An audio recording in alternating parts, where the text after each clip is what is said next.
সবকিছুতে ডান হাত প্রাধান্য পেলেও ঘড়ি সাধারণত আমরা বাম হাতেই পরি। পরিসংখ্যান বলছে বিশ্বের মোট জনসংখ্যার সিংহভাগেই বাঁ হাতে ঘড়ি পরেন। মজার বিষয় হলো বেশিরভাগই জানেন না কেন এমনটা তারা করে থাকেন।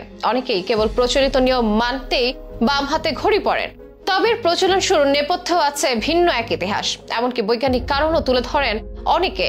চলুন জেনে নেওয়া যাক কেন অনেকে বাম হাতে ঘড়ি পরেন বেশিরভাগ সময়, কিভাবে এই নিয়ম চালু হয়েছিল, এতে সুবিধা বা অসুবিধা কতটুকু। ঘড়ির কাঁটার সঙ্গে ছুটে চলে মানুষের দৈনন্দিন জীবন। একসময় মানুষ শুধু সময় দেখার জন্য হাতে ঘড়ি পরতো, আর এখন তা ফ্যাশনে পরিণত হয়েছে। এখন সময় সবাই মোবাইলে দেখে বলতে গেলে, আর ঘড়ির পরে নিজেকে একটু স্টাইলিশ দেখানোর জন্য, নিজের ফ্যাশনকে একটু বাড়িয়ে নেওয়ার জন্য ব্র্যান্ডের ঘড়ি হাতে পরলে চাল চলনে যেন বদলে যায়, এমনকি ব্যক্তিত্বেরও প্রকাশ ঘটে এই ঘড়ি পরার স্টাইলে। খেয়াল করলে দেখবেন হাতে গোনা কয়েকজন বাদে সবাই এই বাম হাতেই ঘড়ি পরেন। এমনকি আপনার হাতেও ঘড়ি থাকলে সেটিও হয়তো বাঁ হাতেই আছে। কখনো ভেবে দেখেছেন কি ঘড়ি পরার ক্ষেত্রে কেন সবাই বাম হাতকেই প্রাধান্য দেন? এক সমীক্ষায় এমন প্রশ্ন করা হয়েছিল বিভিন্ন তরুণের কাছে। বেশিরভাগই জবাব দিয়েছিলেন বাকি সবাইকে দেখে তারাও নাকি বাড়তি কিছু না ভেবে তাদের অনুসরণ করে বাঁ হাতে ঘড়ি পরা শুরু করে। যদিও কে কোন হাতে ঘড়ি পরবেন সেটা তার ব্যক্তিগত ব্যাপার। বাম হাতে কেন সে প্রশ্ন নিয়েও সাধারণ বিশেষ মাথা ব্যথার কারণ নেই। তবুও এই উত্তরটি খুঁজে বের করার চেষ্টা করেছে জীবন ধারা বিষয়ক সাময়িকী বোল্ড স্কাই। তাদের একদল গবেষক বিশেষ এক গবেষণা শেষে জানায়, যখন ছোট ঘড়ির জন্ম হয়েছিল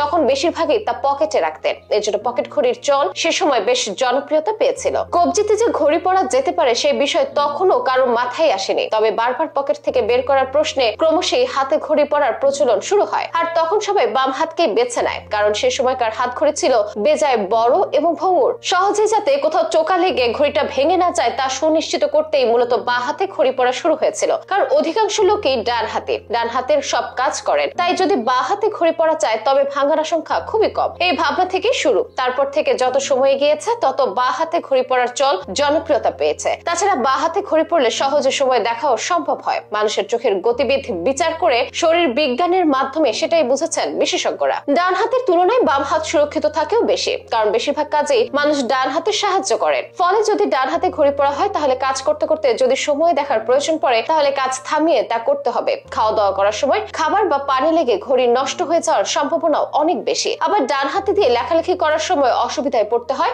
ডান হাতে ঘড়ি পরলে। তাই বাঁ হাতে ঘড়ি পরার প্রচলনই সময়ের সাথে জনপ্রিয়তা পেয়েছে। ফলে এখন যেমন সিংহভাগ মানুষই বাঁ হাতে ঘড়ি পরছে, আগামী দিনেও পরবে এবং এভাবেই চলতে থাকবে। তাছাড়া এখন অনেক স্মার্ট ঘড়ি এসেছে, এসব ঘড়ি বাম হাতে পরলে তবেই না ডান হাত দিয়ে সহজেই তা অপারেট করা সম্ভব হবে। এই জন্য বর্তমানে বাম হাতে ঘড়ি পরার প্রয়োজন বেড়েছে আরো বেশি মাত্রায়।